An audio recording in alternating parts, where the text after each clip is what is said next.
What do you get when you cross a Labrador with a magician?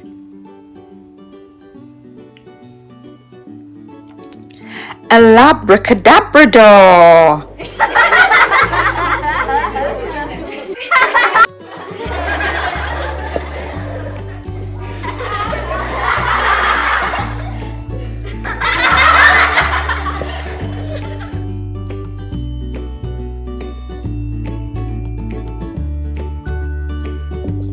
Last week in Assembly, the story of Ruby's worry helps us to think about how we get support when things get tough.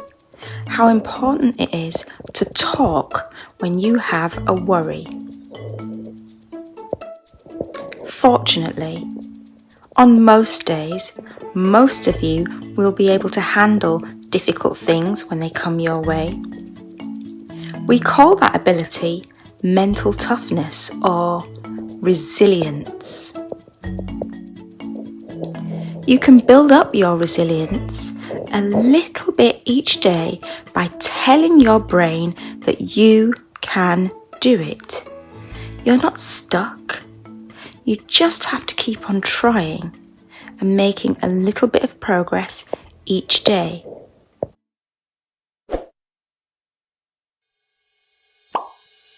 Have you ever had the feeling that even though you're trying really hard to do something, you just can't do it?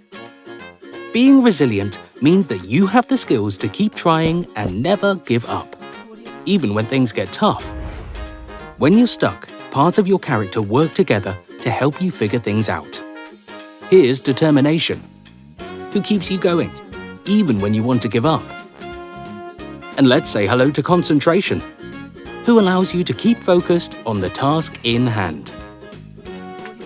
And learning, who makes sure that when you do master something, that you can keep doing it again and again.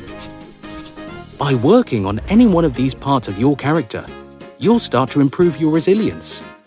And eventually you'll find that you're able to keep your cool and work through difficulties, even when the pressure mounts.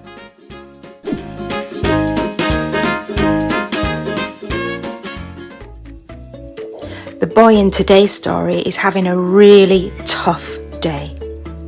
I wonder whether you can identify the ways in which he builds his resilience. My strong mind. Jack is a kind and happy boy. He likes school and has many hobbies. But like every boy, he sometimes faces difficult situations at home or at school. He gets disappointed with himself.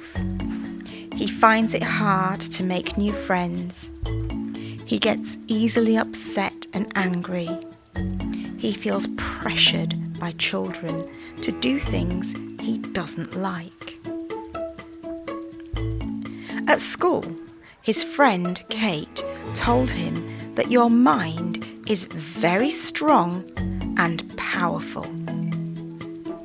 You can train your mind to decide what to think about yourself and others or about any situation.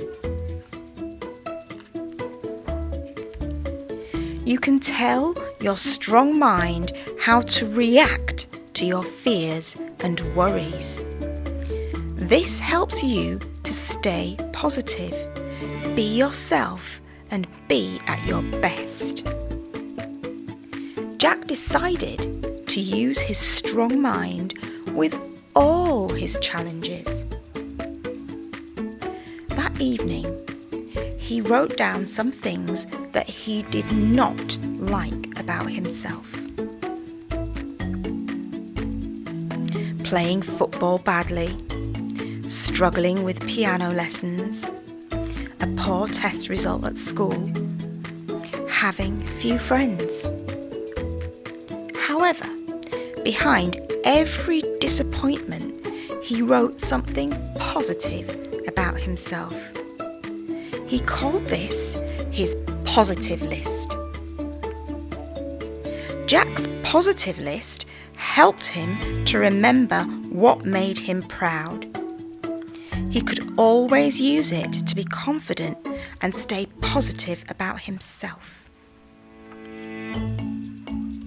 The next day at school, Jack wanted to make new friends and spotted a group of boys playing football. At first, he didn't dare step forward. Then he thought about his positive list and all the things that made him proud. This gave him confidence, and he walked over to the group to say hello. Later on, some boys dared Jack to throw a stone at a school window. They teased Jack and told him, "You're a chicken if you don't do it." Jack counted to 10 to calm himself down. He told the boys he could make up his own mind and didn't feel like doing these kinds of things. Then he walked off. In the school vegetable garden, Jack found a bird with a broken wing. He felt sad for the bird and softly started crying. Some kids saw this and laughed at him, but Jack thought, "It's okay to have emotions. I'm just being sad." He gently picked up the bird and looked after it. When Jack arrived home, he couldn't find his favourite toy. He got upset and so angry that it felt like his head was about to explode. His mother calmly walked him to the kitchen and asked, "Jack, how big is your problem?" On the fridge, Jack read a problem list he had made together with his parents. Number 1, ginormous. You need a lot of help from an adult. Number 2, big. You can solve it with some adult help. Number 3, little. You can solve it with a little reminder. Or number 4, tiny. You can fix it all by yourself. "I think it might be little," Jack said, calmer now. "Well, shall I help you find your toy then?" asked his mum. Mum and Jack tried to find his toy together. That evening, Jack was learning to play a new song on his keyboard, but he kept hitting the wrong notes all the time.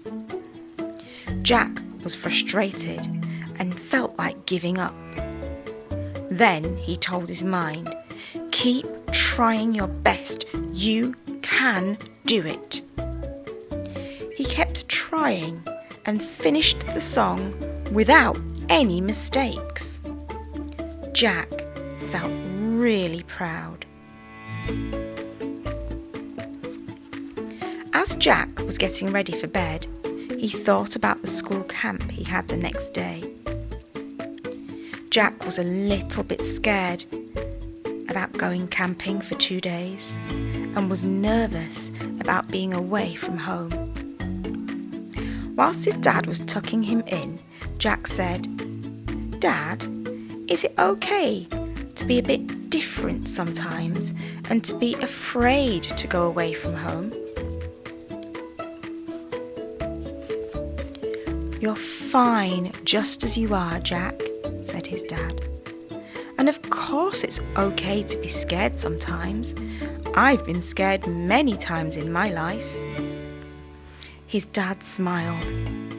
Everyone feels a little bit scared when doing something for the very first time, but that's how we learn. Jack felt comforted that it was okay to have fears. Jack was tired from a long day. he was less worried about school camp and happily fell asleep. And his mind grew just a little bit stronger that day.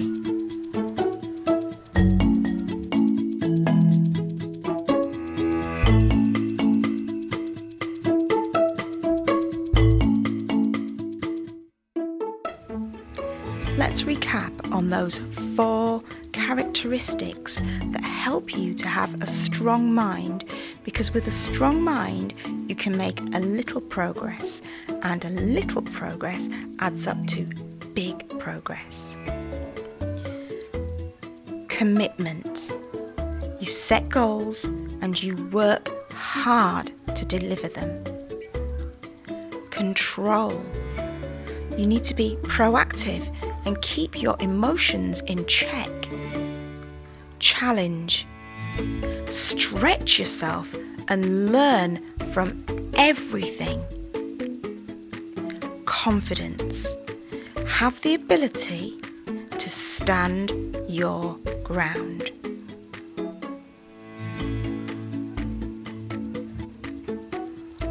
Did you know that children who develop strong minds do better in tests and assessments? They get a better night's sleep.